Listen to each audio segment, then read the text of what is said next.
Hello, everyone, and welcome to Grip Lock, Foundation Disc Golf's weekly podcast. I'm Hunter, joined as always by Trevor and Konner. And the major ended yesterday, Champions Cup. It was quite thrilling, but before we talk about all of that, let's get a word from our sponsors. Today's episode is brought to you by Manscaped. Fellas, have you started your spring cleaning yet? The carpets need cleaning, the drapes need dusting, your lawn needs mowing. Spring is sprung, and the global leaders in below-the-waist grooming have the best tools for getting your body beach ready. Time to join the over 4 million men worldwide who trust Manscaped by going to manscaped.com for 20% off and free shipping with the code GRIPLOCKED. Manscaped has the full package you need for spring cleaning this year. The Performance Package 4.0 is the only tool you need to keep your boys looking and smelling like fresh tulips that your partner wants. To start off your spring cleaning, use Manscaped Lawnmower 4.0 trimmer to get the most precise shave on your hedges. And did we mention it's waterproof as well? No need to worry about watering your grass with this tool. Equipped with an LED light, so you know it'll be a major asset to the new shower routine. Clean your holes and smell the spring air with the Weed Whacker. This nose and ear hair trimmer provides proprietary skin-safe technology, which helps prevent nicks, snags, and tugs in those delicate holes up top. After clearing your... Excuse me, I had to actually clear my nose. After clearing your nose, make sure to get rid of that foul ball smell with the Crop Preserver and Crop Reviver. The Crop Preserver is an anti-chafing ball deodorant and moisturizer, and the Crop Reviver is a spray-on toner for your balls. Keep your boys from sticking to your leg and leave them smelling like fresh flowers. Finish off your grooming routine with the Plow 2.0, perfect razor for the finest shave on your face, because if you're using the Lawnmower 4.0 on your balls and your face, I don't think I need to tell you that you're doing it wrong. The start of spring also marks the start of Testicular Cancer Awareness Month in April.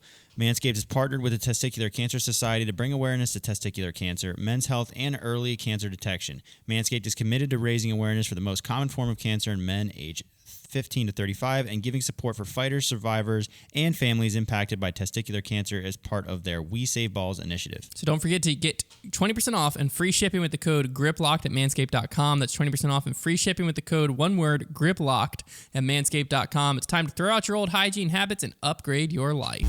All right, so Champions Cup is officially over. We'll go over the results and the points really quick, and then all of the storylines on the FPO side. We had Paige Pierce taking it down, Kristen Tatar finishing second, and Sarah Hokum rounded out the top three.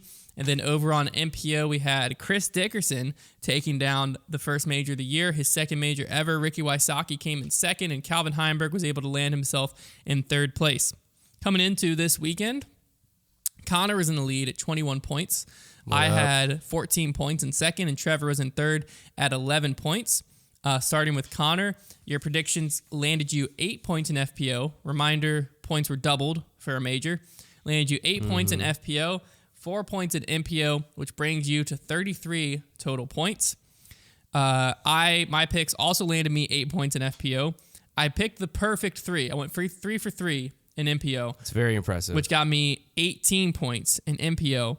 And now brings me to 40 points total. That is tough. You had to think somebody was going to go perfect, seeing that we were all kind of picking pretty close, pretty basic boy combinations. And then Trevor got 4 points from FPO, 4 points for his Dark Horse bonus, winning 8 points from MPO, which brings him to 27 total points. So I am now in the lead at 40. At least. You did gain on Konner. I'm now in the lead at 40. Konner's in second at 33. Trevor is in third at 27. Right but there. still anybody's game. We got a lot of tournaments. There's three more majors of the year, so there's 3 more double point chances, and then a whole lot of tournaments. There's one coming up this weekend, Jonesboro Those Open. double point ones are scary. Yeah, double points. They make it nerve-wracking. I mean, I got 18 points in MPO. Being chased into a double point tournament is you don't want it. Hey, man, I don't envy you, man. I don't envy you. Let's talk through some storylines here. So, first off, FPO, biggest storyline, Kristen and Paige battling it out, comes into hole 18, and Kristen, Paige put the pressure on, but Kristen kind of gave it away on 18. Paige obviously was putting herself in position to win, and then threw a good drive, a good upshot, had a look at eagle. It was a bad upshot. Look at eagle. Yeah, I forgot. It was a bad upshot because they called it over. The commentators were like, oh, that's it. It's over. But then Paige had like a 60, 80 footer for eagle. That was under the basket, so she was going to birdie. Kristen went mediocre drive, second shot to where she still could have gotten up and down. She still could have gotten up and down for the birdie. Threw her birdie to like 40, birdie approach to like 45 feet. So now Paige is under the basket for birdie, 1 stroke behind. So if Kristen makes the putt, she wins. If she misses the putt and stays close and makes the birdie putt or par putt, and Paige makes her birdie putt, then they go to a playoff. So those are kind of the two most likely scenarios in your head. Kristen steps up to the 45-footer, runs it, sails it. It goes outside the circle long. So now she's in a much different scenario because, again, Paige is under the basket. Now Kristen has to make this outside the circle putt. Was it outside? It was just outside the circle. Just outside. It was. I knew it was close. Just outside the circle putt back up the hill for her par, and if she misses it, she loses. So she went from putt for the win. If I miss it, I should still be able to go into a playoff. To now, if I miss this putt, I lose. She missed that putt, and then she missed another putt, but that putt was more just like realizing it's over. That was like a 20-footer. Yeah, it didn't matter. They were both so far ahead of third that final putt she missed. It was just like a realization, like I just lost this thing type of spot. I mean, putting for the win, there's always pressure, but I feel like whenever you miss a putt for the like that badly, because I feel like you're already thinking ahead of yourself a little too much to where you're already thinking, ooh, this is a downhill putt. It's kind of far. If I miss all the basket, I might have a comebacker that I need to make. I think she may have gotten a little far ahead of herself. She at least missed it. Like the initial putt, situationally, you like seeing that putt miss short just because then you have a tap in par. But running it wise, like a high missed putt is better than a low missed putt. But you need to hit metal. Yeah. You got to hit some type of metal. But I mean, is what it was. There was some people on like Twitter were saying that Kristen gave the win to Paige, and like that's not true because the whole reason that she wouldn't have felt pressure. Yeah, the whole reason that whole thing happened was because Paige put pressure on Kristen. Yeah. And was under the basket for the birdie. You could argue that Paige first gave it to Kristen when she took a double on 15 and gave Kristen 2 strokes of 3 to play. Yeah. You could have said, well, she just gave it away as well. You gotta be there the whole event. It was a back and forth, really, just the whole time for FPO. Katrina Allen shot a very solid final round, but she was too far out of it for it to really mean anything at the end of the day. And yeah, it was an exciting tournament. It's a type tournament where you don't like to see it end that way because like, yeah, it was a bummer. Yeah. Like the way it ended, it's not like who won, who didn't win, but like watching someone lose it on the putting green way. I'm fine with seeing like, okay, she collapses a little bit and now we go to a playoff at least where she's got a chance to redeem herself. But watching somebody just literally like 3-putting in disc golf is pretty tough to do. Like you got to be putting bad to do it. Oh, but she went 45-footer and ran it. Right, but she 3-putted and she didn't even roll away. Like she just threw a putt that launched. Yeah. So like that's hard to watch for somebody to lose that way. Like that stinks for sure. Yeah, no, it was tough, but it was a good win for Paige. And yeah, Paige got the first major of the year taken down. On the MPO side, first thing before we get into, there's a bunch of storylines for like tournament in general and then MPO side. Before we get into too many of them, I do want to give a shout out to Gavin Babcock because he played one heck of a tournament overall. I think he came in like 5th when it was all said and done, or 7th. And I was shouting out Gavin Babcock. He was on lead card final day. Why wouldn't you? Yeah, I mean, it was very impressive. When is the last time you said Gavin Babcock's name other than Balfour Bedford? I mean, he's a pro. What do you expect? You expected him on lead card final day? I mean, you're the one that's been saying over and over again Have that somebody random. You're the one that's been saying every single week that somebody random is going to end up on the lead card like every event. Maybe. Yeah. I'm just saying that's been your narrative that like somebody random's going to end up. So we're just going to get on the podcast and act like we weren't surprised by Gavin Babcock being on lead card. I'm not going to say I'm baffled. Okay, never mind. You know what? I'll scratch that note. Edit this. I will out. say that purely just because I haven't heard his name very much, I am surprised to hear that it's on lead card. Thank you. I'm sorry that Trevor's not backing you up now. It was an incredible performance by him all week. Like you just don't expect someone to be able to just stay on lead card like that. I didn't expect it from Gavin. Before I got into all the other storylines, I wanted to give acknowledgement to someone who had a great weekend. Okay. That's fair. I'm sorry that I offended you. No, I'm not offended. My bad. I wasn't surprised. I guess I give him more credit.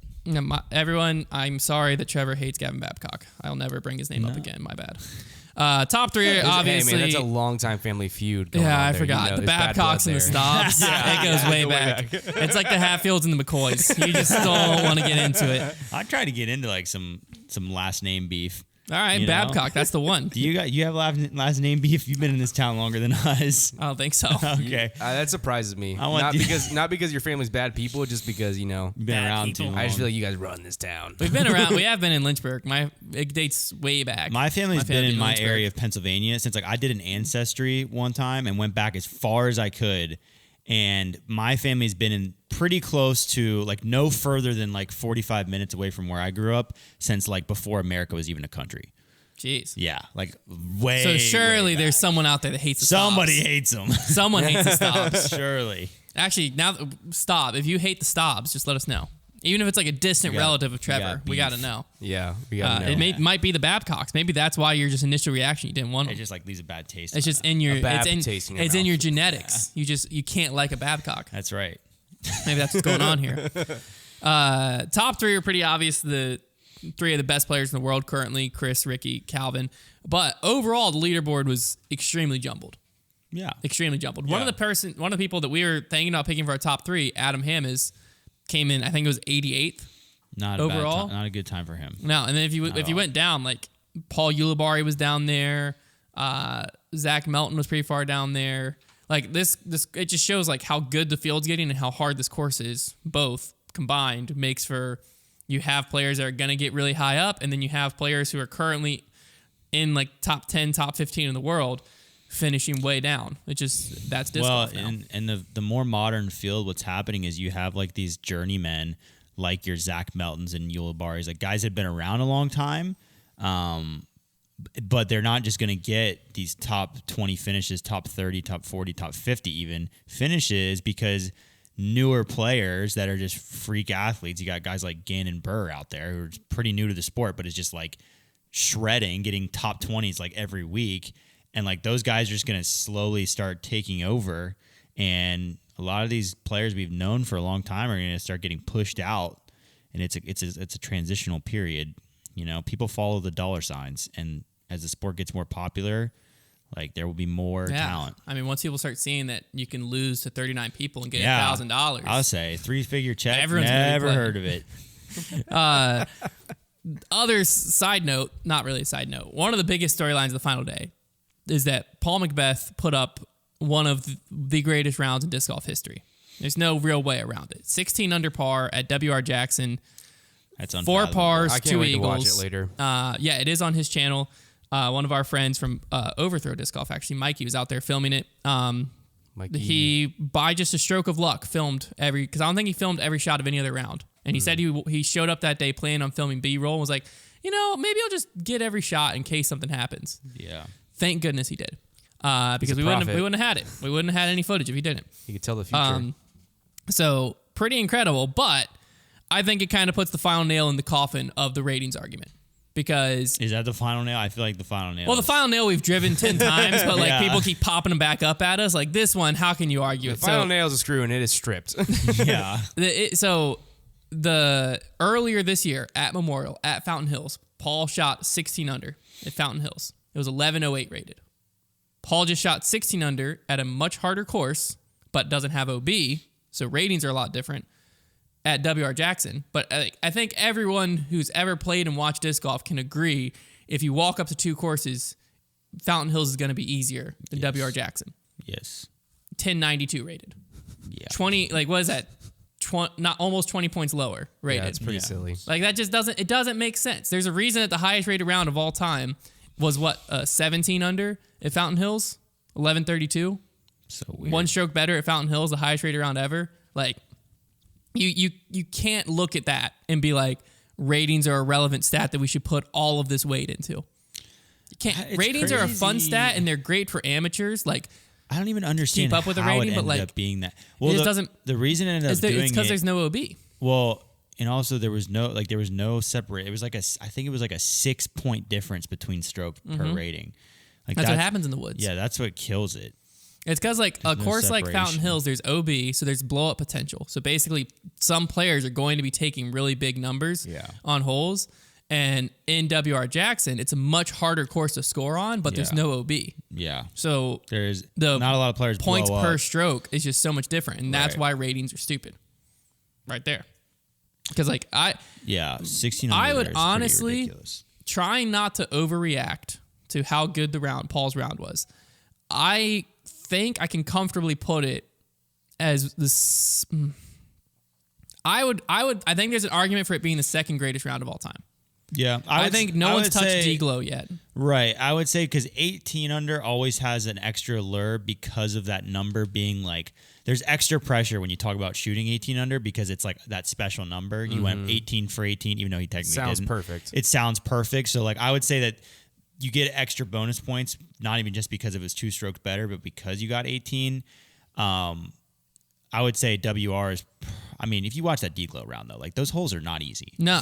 So, like, yeah, that's the best one of all time. This one's second. And I'm willing to put it over the 18 under at Waco because the 18 under at Waco is before they changed the par. And once they changed the par, obviously the course has changed since then.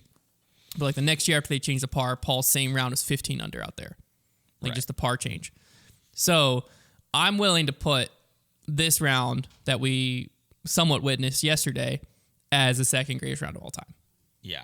Now, obviously, it's somewhat of a shame because day 3, he shot 1 over par, which put him so far back that his 16 under didn't matter for anything. That is just so crazy that his first day he shot 1 over par. Not his first day. His third day. His third day. Okay, so one round he shot 1 over par. And then he slept, and then he woke up and shot 17 shots better. Wait, so what did he need that third round to win? He ended up at 32. Winner was at 39.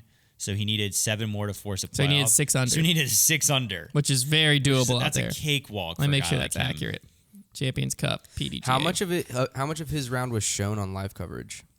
They didn't start getting it. Yeah, once they got to like 15, then you started seeing pretty much every shot. Gotcha. Yeah. But I bet that was fun to watch. Well, it's because like the round wasn't relevant. Even when it got to 16, for the tournament wise, it wasn't relevant. It was just course record. Yeah. So when he was on 15, it was still like he could get 13, 14 under, but like 16 under was like he's gonna have to just be perfect out, and which he did. And so it was like it was starting to be a storyline, but it wasn't yet. Cam though, which was kind of a bummer because, like, for instance, on 18, he threw his approach shot was just a roller just to nowhere. Yeah, and it ended up being parked, and like we have no idea how it got there. Yeah, because he lost by 7, and his third round was a 69, which is 1 over par. So yeah, if he would have just shot 6 under, I only watched the beginning of the round. I'd have to watch the rest just to see like if he got breaks or if he made any crazy putts. Because like I literally get into hole 5. And he had the easiest up and down for birdie ever. Well, we saw him hit that crazy like 60-footer late in the round. Yeah, he did have coverage. that one. I say because he had the easiest up and down with a putter ever that he gets like 99 out of 100 times, and he missed it on hole 5. So like he should have had 17. Yeah, because he went 7 under, 10 under, 1 over, 16 under.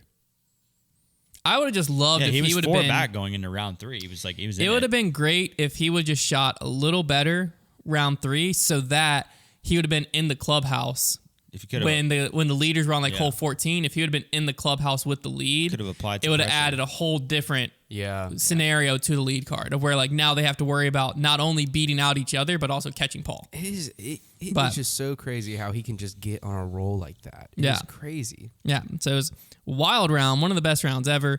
He finished in 9th place. 32 under par. Half his under par was in the final round. He was 16 under going in and finished at 32. That's crazy. Like, what the frick? That is ridiculous. Do you have a little bit of talk about coverage on your list of what to talk about? What do you mean? I just want to hear about how the coverage was. So overall, the coverage was good. I just saw some of the FPO. I'm starting to decide that as much as it doesn't sound like it on this podcast, that we give too much slack to the coverage, the production, because here's the thing. 3 years ago, they couldn't even cover that course. That's not the point, though. So, the point is, it takes time to keep improving. Right. So you can't just constantly judge it on where it's at. But they can make decisions to make it better. What can they do? Go to courses that aren't in the woods. Or as much in the woods. But then have a better cell signal. Would it actually be better? Because you're watching more boring golf. I'm telling you, we're watching that coverage. It's like it wasn't that bad. There was very few shots I couldn't see. The coverage goes blurry like every 30 seconds at the minimum. That's an It is true. I was literally counting. I counted it for like 5 minutes. In the middle stretch when we were in the deep, but overall that's an exaggeration. My opinion, I don't think that's acceptable for a paid product when it's just going blurry like all the time. And it's just so common. And I just think all the time is an exaggeration. Though. I was counting it, Hunter. From the beginning to the end. No, I took like a 5-minute stretch. I don't In care the what middle, I don't care that's what fine. part of the tournament is. That could have been the most But if you important stretch. if you take that 5 minutes in the middle and then average it across the whole round, it might be like once every 10 minutes. Well, it definitely wasn't, and you know that. You know that for certain. I don't, actually. It was happening at least once a hole. It was going blurry. In the middle, not the whole round. No, whole round it was. It was. No. We can go back and watch it, luckily. Okay. But it was. And like that, I just don't think that's acceptable. But also going blurry and going blurry to where it's a true problem are two different things. Because blurry where you can still see where everything happens, I just feel like it's not as big of a problem. And they're constantly making motions to keep improving. Like I said, 3 years ago, live coverage couldn't even exist out there. Now we've had live coverage. I'm just saying I catch myself going like just watching it and accepting it, and then I think to myself like, so what's the solution then? Do better. I don't know for the product that they go to more boring courses or spend hundreds of thousands of dollars. It's not my job to find the solution. I'm just making commentary on what I thought about it. Like I don't know why. Like, well, yeah, you don't have to attack me for it. I'm just saying you're making it seem like a bigger problem than it really was. To you, to me, it was a big problem. What shot didn't you see? It's not about what shot I didn't see in completion. It's about what that's the biggest problem. When it goes super blurry, it is difficult to see what is happening especially when everything is green in the woods. Like, and I have like 20/20 eyesight. If you have a little bit worse eyesight, like you probably had I'm just saying I am very happy paying for the product I get right now. Okay. You know, I wouldn't say I'd be unhappy. I'm just saying I think it's more of a problem than I've given credit to in the past. That's all I'm saying. But I mean they're making strides to improve I'm like it. you're on their payroll though right now. No, but I am on their side. Because they're making strides to improve it consistently, and that's all I can ask of them. I mean, you were on my side last week when we talked about moving the venue for the sake of the spectators. Spectators, 100%. Right, but we are also spectators at home, so you don't want to move the venue for that sake. No, but like if you can get spectator, like and what helps the spectators? Moving to a less wooded course? Is that what we agreed on last week? No. Yes, it is. No, because a big part of the spectators were parking. Okay, but you know for a fact that less wooded courses are also going to be a problem. That helps the spectators, sure. Right. But if you can have a wooded course like WR Jackson with 5 times the parking, you could get 2,000 people in WR Jackson. Maybe. You definitely could. 2,000? It would be very difficult on some of those stretches. They couldn't walk behind the card. Right. But that's not what the future of golf spectating is. Walking right behind the card. Well, it might be. No, you line the fairways, and then some people are behind the card. There's a lot of people behind the card, or needs to be, at big events. On certain holes, sure. But like lining the fairway, like the USDGC, the majority of spectators weren't behind the card. And that's a pretty much open course. They could do whatever they wanted. But the best way to view that, it was lining the fairway. Because if you're behind the card, there's no way to get everyone's going to be able to see. You're going to be 10 rows deep. Yeah, I mean, if you line the fairway, perfect everyone place can to see. stand. I mean, it is what it is. Yeah. Regardless, coverage was good. It felt like whenever we were watching the FPO in here, it felt like it was pretty. I don't know how you can sit here and say coverage. coverage is like. It's what because the commentators still are trash. Like trash. You're going too hard the other way. We can meet in the middle. Commentators could have improved, but they weren't trash. They're bad, man. Ian doesn't know anything about the course. Like he's misidentifying discs. Like everything. I would agree. I think Ian everything can be they add replaced. to the coverage, I shake my head at. I'd never once go, "Ooh, good commentary." Like ever. Like I think we just give him too much credit. Like I don't think it's good. I think too critical. I think it's a sufficeable product because it's what we have. That's the problem. It's the only thing we have. I think if we had another option, this would be a lot easier for you to accept the criticism. I can accept criticism, but I think it's because the only product we have. You're going too far. Criticism in like construction form is good, but just being here's the construction form. Get new commentary. Here's the construction. Get a new commentator because it seems like on social media the consensus wildly. Not all social media. Find somebody that says that he's doing a good job. Okay. Give me 5 seconds. And then I'll find you 10 more that said he was not doing a good job. Yeah, I mean, I agree that Ian needs to do better or be replaced. Sure, but I'm not going to sit here and say he's trash and he sucks. Because I think Ian in general, like there's some things that Ian... All right, now you just sound like the rest of disc golf. Like, come on. If I sound like the rest of disc golf, then wouldn't that contradict your first point?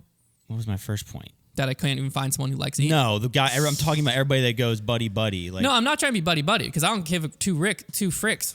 Or 2 Ricks. I don't give Who's 2 there? Ricks. Like if it's Terry, if it's Ian, whoever. I'm just saying a good play-by-play guy, you aren't going to notice. Yeah. So if I can go the whole round and I notice Ian 10 times, that means I didn't notice him. Well, the problem is 95. he doesn't do play-by-play. Like he does, but then he doesn't even know. I can agree with you that on. we need to, like, Ian needs to be replaced or something needs to happen. Yeah. But I'm not going to sit here and say he's trash and he sucks. Then why does he need replaced? Because I don't think he's as good as we could do. Okay. I'm just saying you're going too far the other way on everything. We can meet in the coverage needs improving, but it didn't suck. It wasn't awful. No, I didn't say it sucked. I didn't say it enjoyable. sucked. I just said I think we're giving it too much slack. That's all I never said coverage sucked. Let me Well, be you clear. said every 30 seconds it went blurry.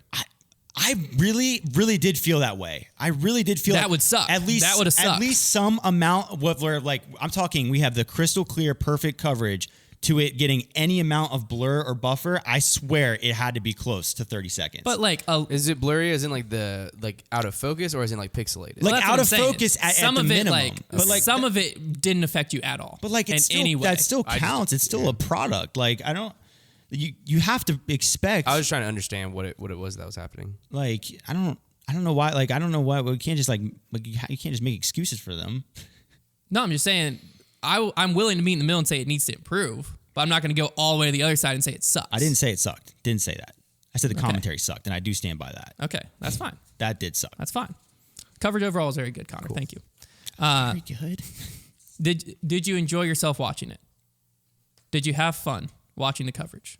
The coverage. Did you have fun watching the tournament in the way you consumed it live? That's not a fair. That's not really a That's the fair way. I'm just asking you to a ask the question. I'm asking you because a question. I enjoy watching live disc golf. Okay, then the coverage was good enough.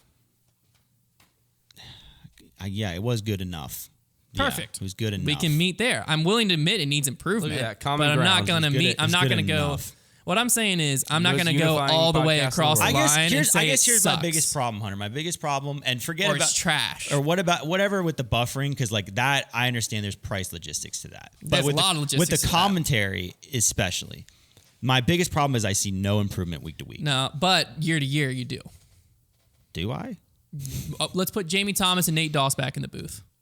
And Okay, just see what but happens. still, but week to week Like, improvement. that's improvement. Like What's we the gotta biggest- what's the we gotta biggest- be reasonable. You can't just snap your fingers and everything's perfect. We're not gonna No, blink and no. then wake up and we're in a But, world where ESPN's covering disc golf. No. You have to. Hunter, Marginal let me improvements are happening. Right, but what's the biggest critique Ian's got this year? Biggest the one is the misidentifying disc. All And you to have be to say to fair- him, to all you be have to say fair- as the network is, don't do that anymore, and you fixed the biggest critique he has. But before we said anything about it and made it a problem, was it a problem? It was a problem What? to us, but I'm just saying, is the reason it's a loud problem because we're being loud about it? No, I don't think so. I think it's just because it's a problem. But I'm just saying, like, that is an All I'm saying easy is, like, fix, and like it hasn't been fixed. So like, Vegas, I don't we didn't see, talk about that's it a why lot. I don't see Vegas, week we started improvement. talking about it a little bit. Next We time we talked talk about it about last it more. year. We talked about some, but we started really talking about it this year. And I like don't now think we're seeing a lot I more don't people think talking about it bringing this year. people's attention to a problem is like that's not an issue. Sure. I'm just saying, So it if is we're a problem. in our own echo chamber where we're hearing our fans talk about it a lot, is the Pro Tour hearing it a lot? Or are we just hearing it a lot? I Those are don't. two different things. I don't think that changes the fact that it's a problem. When the Pro Tour, we agree it's a problem. They might not. When the Pro Tour has feedback, Pro Tour- they've made changes historically. If the Pro Tour All the way back is to the very hearing their beginning. own commentator misidentify a disc over and over again and says, "Yeah, it's no big deal," then they're just dumb. They might not notice it. I agree it's a problem. I'll never say it's not a I problem. don't- like, I don't think know it's a problem what's for going a on number here. of reasons. Especially yesterday, Dickerson threw a 6-shot with a buzz, and Ian went beyond just that's a buzz. He goes, yeah, actually, I believe that's with his Tour Series buzz. If you want to support him, you can pick one up at Discraft. Yeah, bro. Like that's He's on their payroll. We paid last year for advertising and get that. Like, you know what I'm saying? Like that's where their issues come in. Not that we were paying for that. I'm just saying, like, there's paid advertising. Like, you know how much Zuka would love a shout out like that, and they're paying oodles of money to be the Zuka replay and all of this. No, dude, the And most like, whenever there's a cart, they're not saying like, and you know what? There, if you want to check out that Zuka No, dude. cart, you can head over to There's Zuka.com. something to be said about the Discraft thing because even Elaine admitted to throwing the passion at one point and goes like, "Shh, don't tell anybody," like on coverage. I was like, what the heck is going on right now? That's what I'm saying. Is like, to me, that's where the problem lies. Is like you're gonna get weird. Like what if Innova's watching and is like, or Dynamics watching, and they're like, hey, Pro Tour, what the heck? Like Rick was throwing his signature felon all over the place. Y'all didn't once shout it out, but then Chris threw his signature buzz and you shouted it out. Also, it wasn't even a signature buzz. It was just a Z buzz, but beside the point. It's like, but like you can see where like now it's like, okay, well, if we're going to do that for one person, now we better shout out when Calvin throws a signature destroyer and when Rick throws, and eventually all we're hearing is signature disc, buy this here, buy this here, buy this here. When it's like, no one's paying for that. I think the problem is, so that's a whole side thing. I think there's just too much of a crowd probably that does like the disc identification. But here, and I guess I wouldn't be super fed up with it. The happy medium is if there was just like a graphic that popped up. Yes, and it was just agree. Like when Johnny V or whoever's the switcher chose, just bloop. Yeah, just throw it up there. Be like, that's a relevant disc choice. Bloop. Yeah, and you can also make sure it's right before you put it up. Because they're gonna be somebody next to the T-pad, like telling them what this is actually in their hands. The better system, would be to do a graphic. That's like what Jomez does, and you know what? That works great. I would like to think that if he was correct 100% of the time, I wouldn't be like, and also if he wasn't saying things like pick one up at Discraft, because like that's criminal. But if he was just saying the disc and he was right every single time, like without a fail, I guess I probably wouldn't get too upset about it. That's what I was going to say too. I would be like, you know what? It is what it is. You could call it free advertisement. He's doing it for everybody, but he's always right, whatever. If it was when it's surprising. Because like I would love to find someone who's surprised when Calvin pulls out that Draco. But we got to hear it every time he pulls out the Draco. Well, like, especially I know that's the Draco. Especially when like there's like a course where like these pros like throw the same disc a lot. Like they on a course with a lot of similar tee shots. Like for instance, on this course there was a lot of hyzer flip the flat, pushing, finish left shots. And on a course like that, they're gonna throw the same disc like over and over again because it's the one that they're working with that they're trusting. So like, yeah, I know. That's the shot they're throwing. Like, it's not surprising me. And like Ricky, I mean, he threw that Saki bomb slammer about 1 million times. Like, what? I thought it was the Harp and the Justice. Exactly. At that point, they never called it the Saki bomb slammer. At that point, they called it the Harp. At that point, it's failed advertising. They called it everything but the Saki bomb slammer. That's I agree with you, Trevor. Where I actually don't mind it.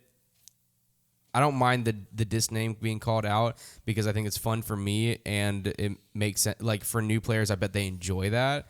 But you're right, because most of the time whenever I watch coverage and he's calling names out, I'm just going, no, it's not. Like, it makes it more fun for me because then I just know that I know their bags better. But it's more distracting. But it's also it takes away from the shot that's happening because instead of being like, dang, that was a sick shot, you're going, that's not a harp. Well, that's it. And you know that's definitely a fairway, not a putter. He used to do that for post producers. But post producers, it's easy because you can ask a player if you didn't know. Yeah. Or he used to do it wrong for post produce as well. Oh, he was wrong. Yes, I remember specifically. Well, then that just thing sucks. is, people, and I saw a lot of people talking about this, is like, and this has been a struggle with disc golf commentary. Some teams get it better than others.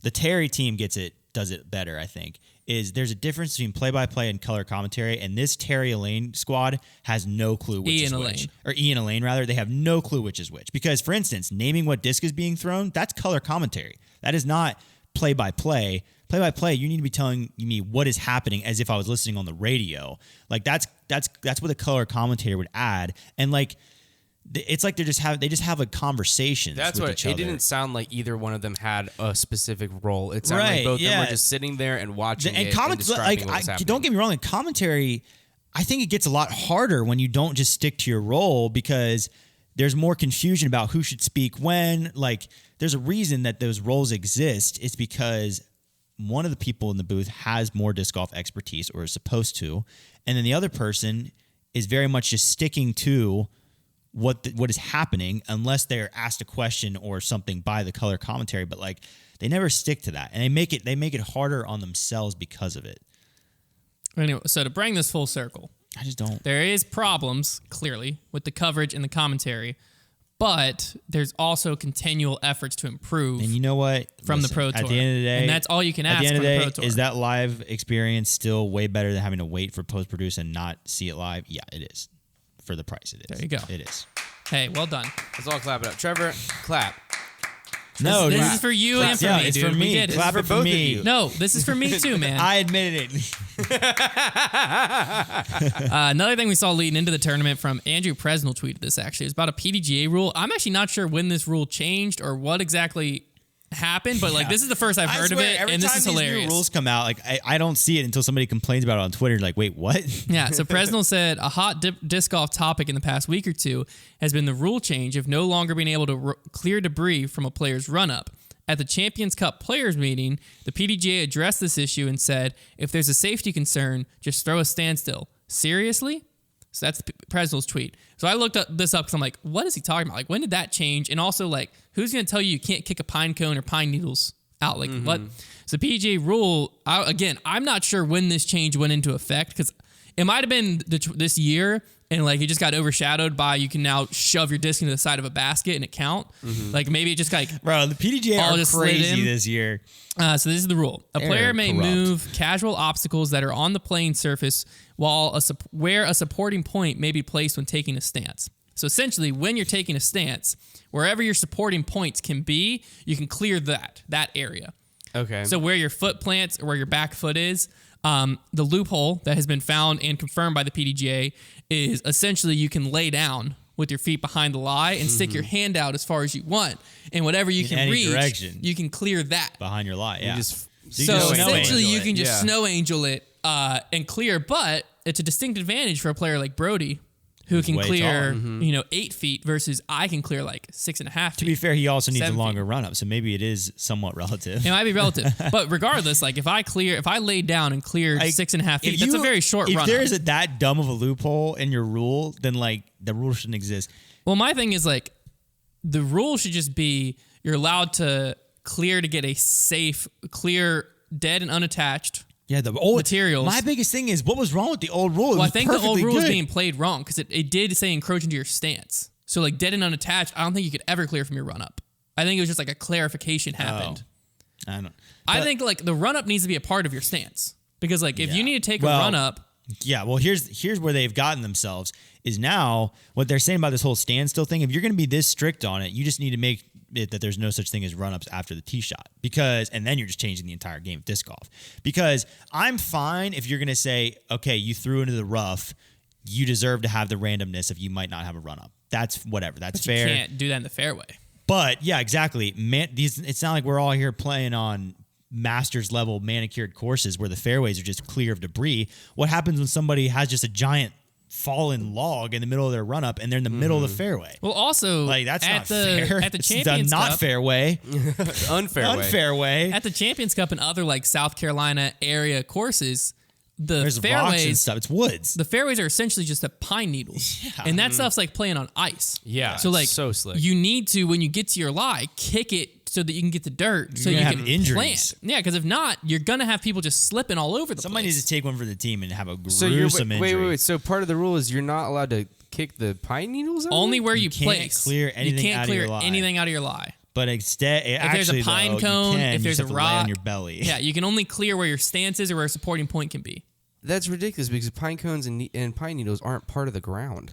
No, but they're casual. Like What happens when I just like casually? They're casual obstacles on the playing What surface. happens when I'm just walking up to my line and I accidentally kick? Well, that's what something someone out of the said. way? They said if I'm walking up to my lie, I'm dragging my feet up to it. Yeah. Like, yeah, that's Who's fair. gonna stop Or you? I'm just gonna like Well, drag my that's bag, like this- drop my bag behind me, like I need this disc and just drag it the whole Rules way. like this are where it's good that the players are the ones making the Yeah, call 'cause they're because not gonna like call it. who on Yeah. earth's calling someone for kicking that? Somebody's gonna do Someone's it, gonna though, do it, and it's gonna they're get ugly. technically gonna be in the right, and it sucks. But that's what like you a need bad to rule. adjust it so that a run up is a part of your thing because like it's a danger to society. It's a danger to anything behind tournaments. your lie should be free game. I'm pretty sure I tried to go back to find it, but I couldn't. But a comment referenced that on one of the holes when Casey White was on lead card that he laid down and waved his hands to clear everything. And I'm like, I would love love that. to have seen that. I love that. But I'll have to go back and try to find it. anything I couldn't behind your find it. lie that's dead and attached should be free game. Yeah, 'Cause like, it just you doesn't- just got to make it a little more simple. Well, I think I think what the PDGA is worried about is like if you just put anything behind your lie dead and unattached, then like you could go fully backwards wherever you wanted and clear stuff. But what does that matter? I think you just need to define it of like Who what cares? your run up. Who cares though? Like if someone's gonna stretch a run up to be longer, that's fine. Who cares? But like, give them the. it's fair. Like you don't want someone walking 100 feet behind their lie. But why are they going to clearing do that? something. No, I don't. Nobody's know. ever done that in the history of the game, though. What people will do is get on their like drag their feet. You just created a rule system where more people are going to try and find stupid ways to get around it than the previous one. Yes. essentially. Yeah. And it should definitely just be who's like just sitting the around the run-up room area. and pitching that to the group. Like, Well, that's what, I want to know what are we doing? I want to know what caused this. The PDGA, man. Like usually there's a scenario. There's There's usually a scenario that's like, oh, we need to make sure the rule clarifies this. What happened? Someone kick a pine cone that was like the golden pine cone? It doesn't feel like they're sitting around a boardroom coming up with solutions. It feels like they're sitting around a boardroom coming up with problems to make solutions for. That also might be true. I don't know. What are we doing? But fascinating stuff.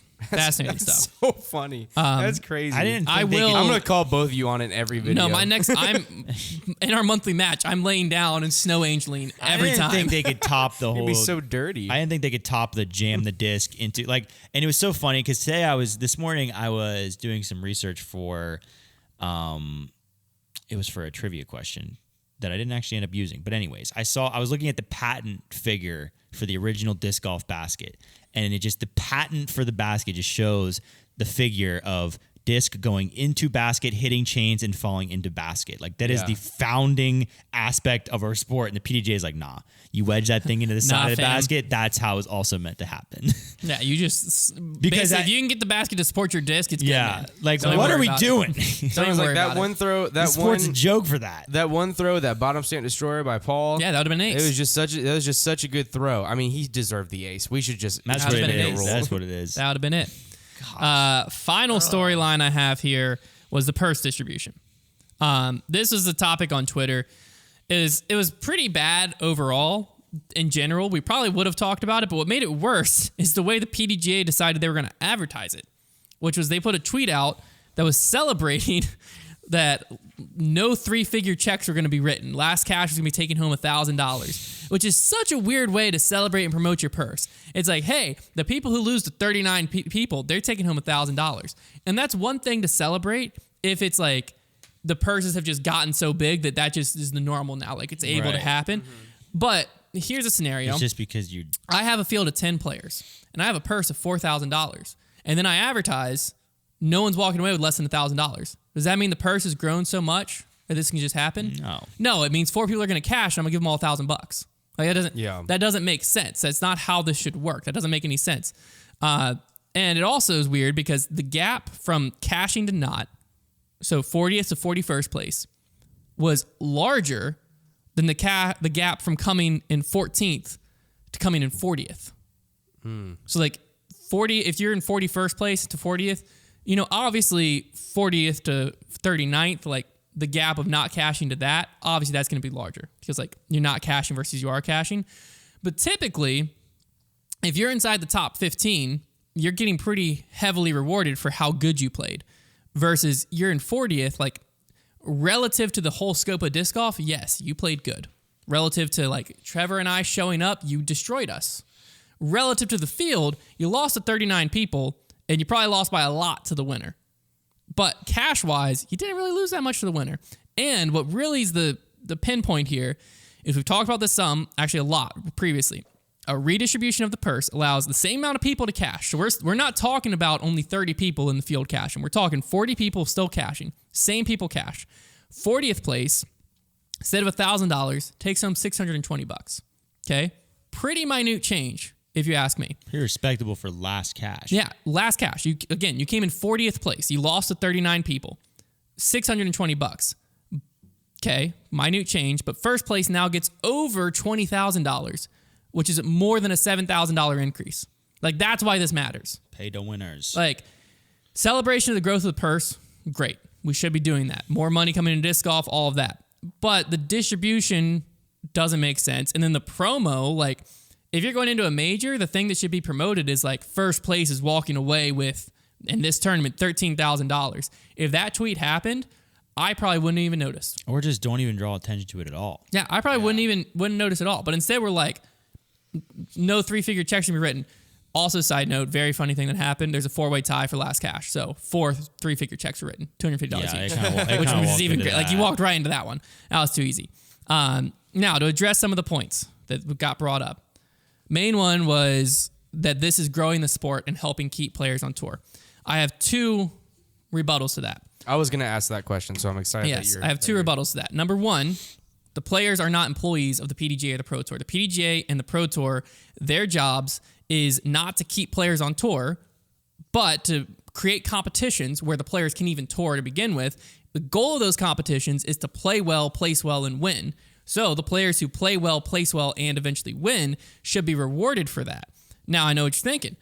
We need a lot of people on tour, Hunter, so that still is not relevant. But we just need to look at it from that perspective, because you can't look at it from any perspective. Like, if this is an employee thing, then and everyone needs to stay on tour, $100,000 purse, just about an MPO, let's just give everyone $1,000 then. Because, like, why does it matter who won? If that's all this is about, it's just keeping everyone on tour. Because that's truly how you keep everyone on tour. Because, like, right now, there's players who didn't cash. They got $0. Is that keeping them on tour? No. So if that's your main concern, then you got to go that way. Obviously, that's an extreme. That's not going to happen. But you got to see where that line of thinking goes. Secondary thing, the grow the sport aspect. Personally, I think it does more growing the sport, giving players who win a bigger purse. So like $20,000, tweeting about that, versus 40th place taking home $1,000. That's what was promoted, was 40th place taking home $1,000, not first place taking home $13,000. A great example is the Pro Tour finale. Got a lot of people outside the sport talking. Was it because everyone that made the cut got $2,000? No. Y'all might even have known that, because that wasn't talked about. Everyone who showed up to the Pro Tour finale, who made the cut to the Pro Tour finale, got $2,000. That didn't grow the sport at all. That's not what they used to promote it. What did get people talking was the winner took home $30,000. That's what got people talking. That's the talking point. That's what grew the sport. When we look at the grow the sport as the aspect of like more people wanting to tour, more people having the chance to tour, more people looking at disc golf as, hey, I might be able to do that and make a living. Like, this guy won a tournament and got 30 G's. That's what grows the sport. A lot more, like, realistically, someone who's like at a day job, kind of into disc golf, very athletic, thinking, I could tour. Seeing that 40th place got $1,000, they're not quitting their day job. Seeing that first place gets $30,000, that's, 30 grand. All I need to do is win a few tournaments and boom, that's it. And then the final thing is, we did this last year. It's actually more benefit, especially with the parity. Last year, I believe it was Brian Earhart, we did the example. We redistributed the purses throughout the entire year. We took him, re-put him into the same tournaments he cashed in. He makes more money if the purse is redistributed. Why? Because players right now, like Gavin Babcock, for instance, finish higher at tournaments. Corey Ellis, finish high and then finish out of cash. So when you finish out of cash, it doesn't matter that 40th place got $1,000. Because like players are flip-flop, flip-flop, flip-flop. So a lot of players are coming 20th, 10th, 70th, 30th. 70th, 5th, 70th. Like, when you're in 70th, it doesn't matter where that money went. But when you get in 10th, 5th, you're heavily rewarded for that if the purse is redistributed. So someone like Corey Ellis now walks home with more money. And when we did that, we took 3 or 4 players, I forget who they were, last year in one of the podcast episodes, plugged them into the system. They all walked home with more money across the season, because when they finished higher, they were rewarded for that, versus just giving an extra $300 to last cash. Like $300 to last cash versus $7,000 to first place, that's a drastic difference. And that's something that, like, $7,000, that's life-changing money. $300, that's not. That's what the point comes down to. So it's not like, to that's me, definitely the strongest argument. It hurts the sport more than it helps the sport. That's a very good argument. Spreading it all the way down. It just doesn't make sense. There's a lot of guys that will have sporadic, like, high finishes throughout the year, and those are going to pay them just as, and eventually make them just as much money. That's what I'm saying. Is like, people bounce all around, especially in today's field. And if you're just consistently finishing last cash, like, there's not. I don't. Well, also, what's the motivation in like coming in 20th place versus 40th place? I don't think there's a lot of players. I think you're either a player that finishes usually outside of cash or just inside of cash. I don't think there's a lot of guys that are finishing consistently, like every week, right on the edge of cash. I feel like most of those guys that are finishing like towards the end of cash have the potential to a few weeks in the year get up there into like the top 20. I don't think you have. I'd have to look and do the research. I'd be curious to take, because like obviously we had a field of 100 at that major. The fields can be bigger than that. I'd be curious to know how many, like if you take the low end of like what it takes to tour, what you can afford essentially, and you just see how many guys with a restructured purse could make it with that money being the low end cap, and just see how many guys could have made it like last year. It's just an interesting study. And I wonder if the Pro Tour is doing studies like that, You know, if they're I don't trying, know. if they're well, trying this to also figure isn't out the Pro Tour because this is the PDGA. right. No, this is, major. but the Pro Tour I think has been a little bit better with it. They have been. This is like it was more. It was. I less get a feeling than, the Pro Tour is probably doing what they normally do and just slowly working in that direction. Exactly. Which is going to be really weird when the Pro Tour gets all the way to that direction and the PDGA is still having majors with like way smaller purses and they're majors. Yeah. All right. Final argument with this, and then we'll move on. Sorry, there's a little technical difficulty, so there's a little bit of cut there.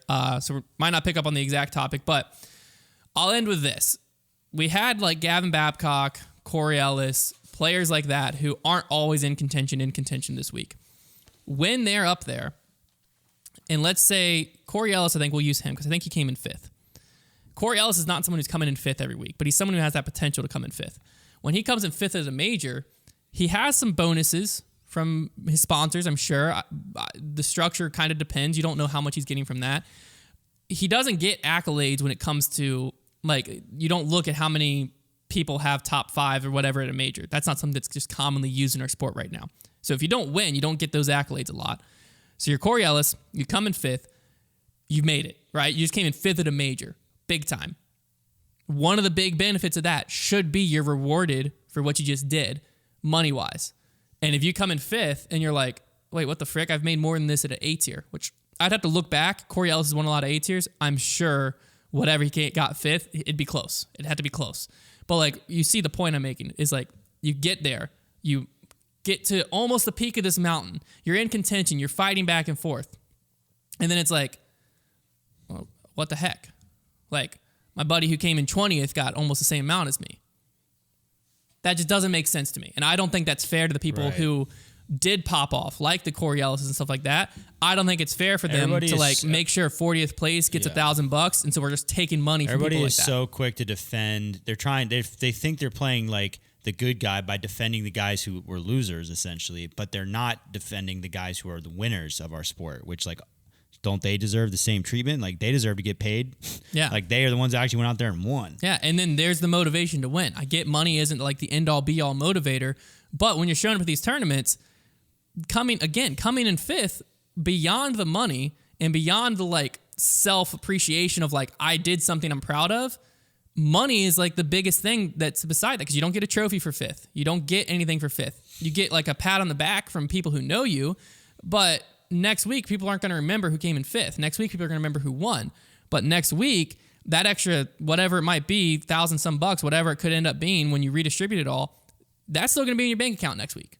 And that means a lot to where, hey, I need to figure out how to do what I just did, and then if I just got 5 places better, I get 20 grand. Right. Versus like, it could be very easy right now to be sitting in like 30th and be like, when you're not, why would I work my butt off to get up 10 spots and make an extra $200? Yeah. Like, this is, I'm fine where I am. Let's park the bus. It just does literally like, the van. Yeah. It pushes the sport forward when the money is up top. Because also people get mad of like, well, Paul doesn't need any more money. Ricky doesn't need any more money. How do you think he got there? How do you think he got there? Pushing himself to win. And it's the same thing. Like, you got to motivate people to push themselves to win. The win itself isn't all the motivation. Like, there won't always be a Paul and a Ricky. Like, there'll No. be another guy to take their spot. And Dickerson. Guess who that person's going to be? The guy who wants to win. Yeah, Like, Dickerson just a few years ago was touring, doing bare minimum touring because he was trying to be financially responsible, staying in Tennessee, doing the local tour. This guy did it right. And now he just won his second major. And you're telling me that the extra $7 grand shouldn't go to him? That's just not fair to me. I don't get that. I will never understand it. You can argue with me till you're blue in the face. You're not going to change my mind on it. I appreciate that argument because I was having that question of does keeping the money more at the top of the field, first through whatever, does that make it to where people are just like, well, there's no way I can make it on tour anyway. But I think that's a really good argument. If you're going on tour, people aren't going on tour because they think they can come in 40th. Yeah. People are going on tour because they think they can win. Mm-hmm. And you want to motivate people and be like, when you win, you're going to get rewarded. Yeah. Like, people don't just go on tour because obviously making a living in disc golf is a big motivation to be on tour. But people aren't trying to make a living coming in 40th. No one wants to make a living coming in 40th. Honestly, if anything, what we're gonna gain by doing it the way that you're saying is that we'll start to not lose the people that are in it now aren't gonna leave, but we'll start to get less and less of the people who have a day job and do disc golf on the weekends, and we'll get more and more of these young people coming up who like disc golf is their 100% focus. Yeah, 'cause which will make again, the sport way better because it'll be even better parity. The field we're seeing right now is, again, there's so much parity that you don't know who's going to win, who's going to come in fifth. Like I just said, you have Corey Ellis in fifth, and you have Adam Hammonds in 88th. Next week, they could easily flip, and that can keep happening. When a player does really well at a tournament, they need to be rewarded for that, and that's the motivation to help them keep coming back. And that's also, if they do really well, that's a lot of times enough money to keep them on the road for months. Yep. Versus you spread that out, like it just doesn't make sense. Because now, like if next week Corey Ellis doesn't cash and you just took away thousands of dollars potentially from him, that doesn't go far. So I don't know. That's my argument on it, and I will not change. It's a good argument. It's time for the fan favorite segment, Trevor's Trivia.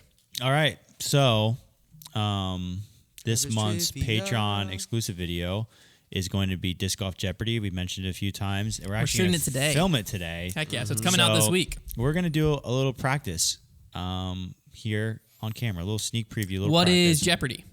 So you got the right idea. Oh, sorry. It was a question. Geo Party. I'm going to let you guys. I have actually my board that I wrote up, and I'm going to give you. You just gonna let us? I'm going to poke give. around? I'm going to give. I'm going to give you each a sample question from the board. Obviously, I will replace this question afterward. Just to kind of test it, and I'll just give them to you one at a time. This obviously normal Jeopardy. You guys will be racing to answer. But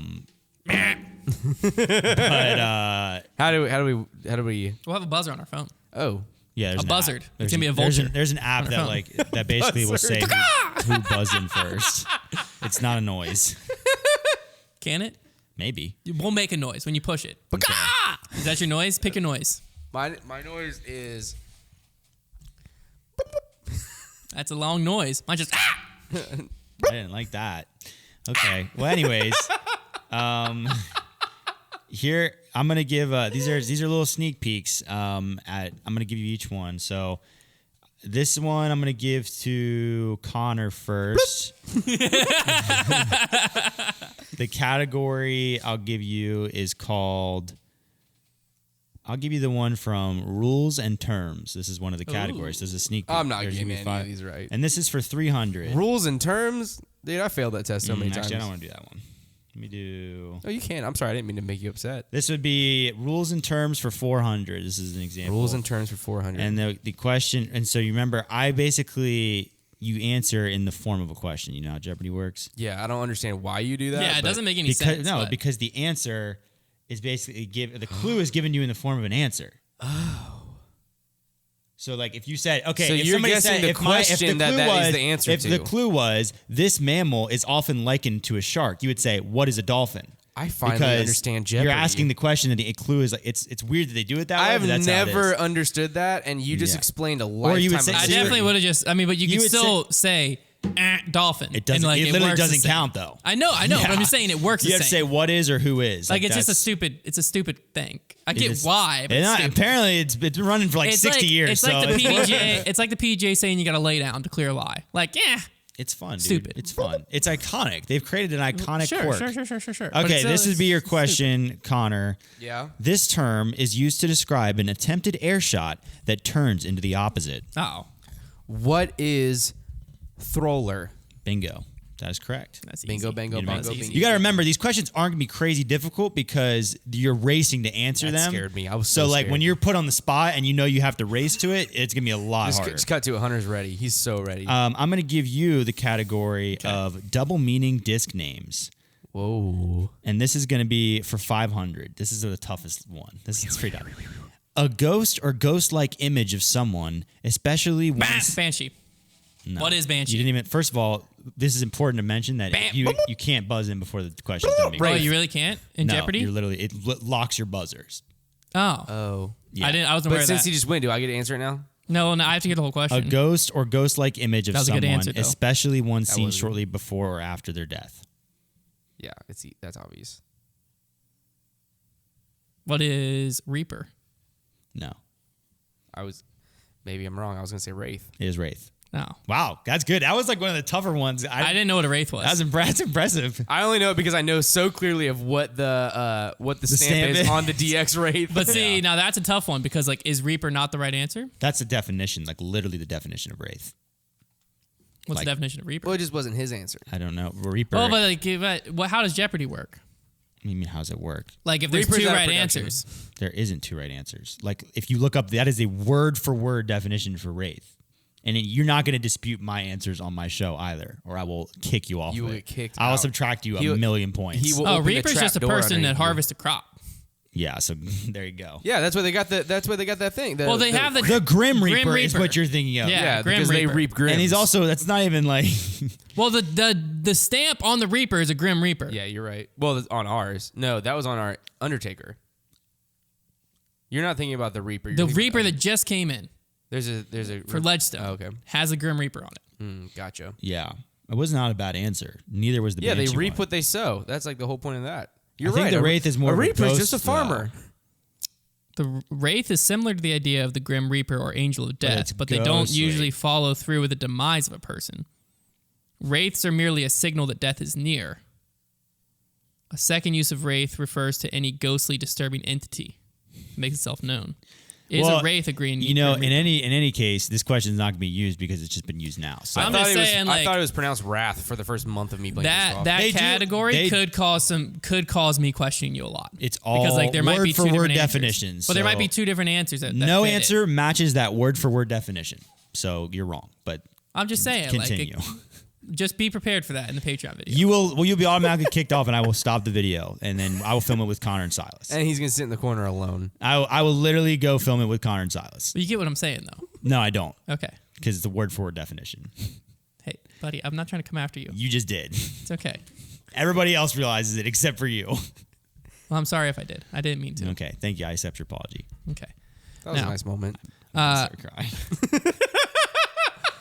Other thing that was announced last week to wrap up the show, the Pro Tour concert series. When this was announced, when this was announced, Trevor and I both looked at the screen and were like, what the heck? And Konner goes, Who's that guy with the guitar? Corey Wong from Wolfpack? Did I say that right? Yes, that was Wolfpack? right. I was very excited. Wolfenstein? I like Corey Wong a lot. All I right, was so initially, very confused as to how he got into disc golf. Well, initially I said, what the heck's the point of this? This is stupid. But then the more I thought about it, I'm like, no, this is actually exactly what the Pro Tour should be doing, is stuff like this. It's not a bad idea. So the Pro it's Tour just kind of a concert head series- scratcher. It's just not something I expected. It's Yeah. like, there's a lot of things that could, like, this is like step 10 It's just on crazy. the priority list. It's crazy to me that that's what they were like all dialed in on. Like, let's get this concert series down. Well, but you also don't know. Like, this could have been something that Corey proposed You're to right. them. It's like, It may have. I can spearhead this, may and y'all have. just announce it. I hope that was the case. Pro Tour Concert Series, it starts at the OTB Open, then Portland Open, the Preserve Championship, Des Moines Challenge, which is going to feature Corey and the Wong Notes, which is apparently his solo Just his band. Solo band, yeah, which is incredible. Green Mountain Championship, also featuring Corey and the Wong Notes, and the Disc Golf Pro Tour Championship, also featuring Corey and the Wong Notes. So we don't know the schedule of who's going to be playing there. I believe they said May 1st, the official first lineup will come out. Wow, So it'll be you're gonna interesting in to see. Charlotte. It'll be interesting to see who like they get for these bands. Like, are we gonna see some like Dude, people we've if- heard of? Is it gonna Imagine be Dragons, bro. like small bands like what's that Charlie tiny? Puth. Don't do this, man. Come on. Let's be like Dude, some tiny don't band do like it. Don't do Colony it. House or something. I don't We know. should see. We should I've never see heard if of they. them. We should see. I just switched to a black screen. Sorry, everybody. We should see if we can have me open up for a Corey Wong at one of these events. You think that with the foundation power, we could get me to do that? I can try, man. You We can also ask have me, I'll say Brad. yes. We can also have Brad Yeah. on the drums. Heck yeah. Brad was a touring jazz drummer apparently for 12 Jazz years. drummer. He also did. Was it jazz? Yeah. Pretty sure. I know he played a lot of like kind of like punk rock. That's stuff. what you've always told me. I'm pretty sure it was jazz that he toured. That's Could be wrong. Imagine if you've been better. wrong this whole time. No, because I'm Jazz- pretty sure he said like it'll take me a little bit to get used to this drum set again because my jazz drums set up a lot different. Is that true? Are jazz drums set up different? Yeah, they are. Okay, see, I wouldn't know that unless he said that. So there's no way. So Then there's he's- jazz drum. that means he's really good then. Oh, he was filthy. Yeah, he was discussing it. That's awesome. Yeah. So you and then love Brad. I'll sing.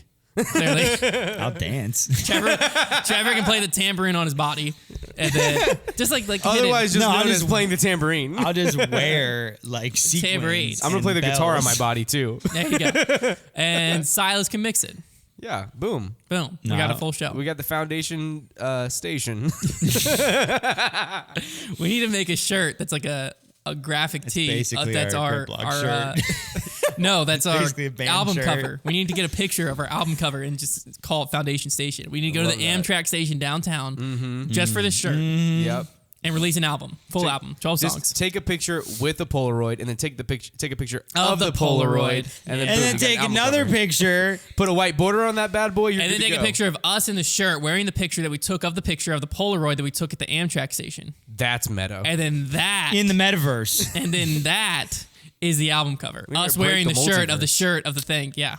We need to get in the metaverse with disc golf. We need to I think you Anyways, mean the Spider-Verse. so the concert series in general is just to me it shows a continual focus of the Pro Tour on like increasing the experience of spectators and making the passes worth more than just the tournaments, which is great. That's exactly what they should be doing. Like Festival to Flying Yeah. Disc, Steve Dodge used to do. I'm not mad about the concert series. Yeah, I think like because You will get more spectators, I believe. exactly, and That the just- spectators pass gets them a discount to the concert tickets. So Yeah. the concert's a whole separate thing.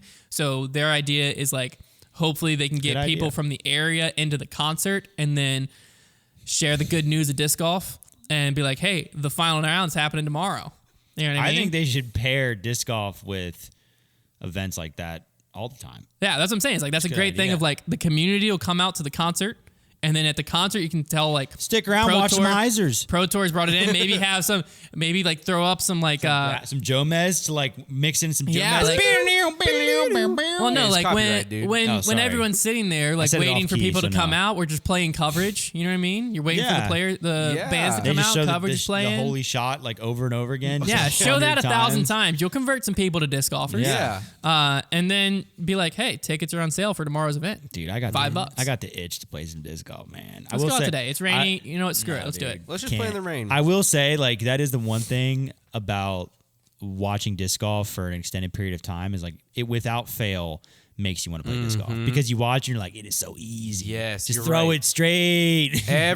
Any time that like That was, 'cause like, the whenever most- I was in good. No, you're good. Good. Whenever I was in like late high school, like before I went to college, like that summer, Yeah. I played disc golf every single day without fail. Every single day. And usually I had a friend with me, but sometimes I was just by myself. And if I ever like had a friend that was coming over and we were gonna go play disc golf, and I was ever like, I'm kind of tired today, like I don't really want to go. Sure enough, I threw up coverage for And 5 you're- minutes, and you're out there. while I'm putting on my shoes, and I'm like, let's freaking go! I'm so ready. I'm gonna crush it. And I played bad every time, but it was fine. On Friday, I had some free time and I could have went and played. And Coulda, Connor couldn't shoulda, play.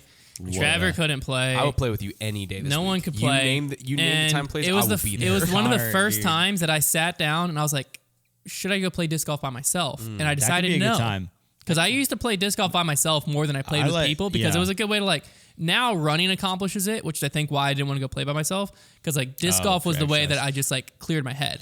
Like I got out on the yeah, course and I yeah. just played by myself and it was like 2 hours to myself. Yeah. And now that's like kind of what running does. So I think that's why Friday I was like, I mean, I think I'd rather just sit at home and play video games than Yeah. like if I'm not going to go play with someone. I still like playing golf by myself. Disc golf, I like the social aspect too much of it. Because think that's what it is right disc now. golf, I can get like a little too heated at myself because I know how easy it can be. Yeah, that is true.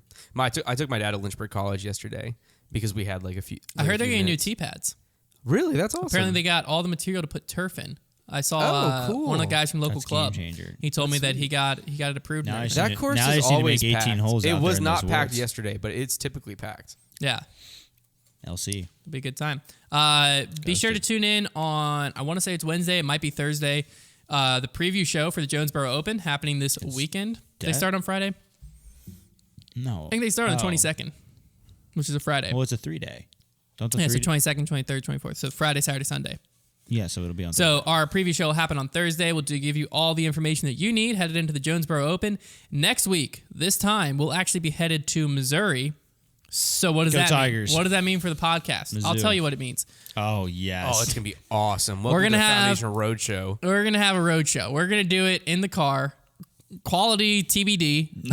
Not with Konner on the job. No, dude, it'll be fine. It will be seriously Quality just be fine. great. Quality be great. It's gonna be awesome. And while we're You might driving, hear a little road rage, but yeah, while we're driving, we're just going to do grip locked. It's gonna be awesome. And why not? We are driving 12 hours. Yeah, we're driving from here to St. Louis, Missouri. It is gonna be so sick. it's gonna be awesome. Pretty excited.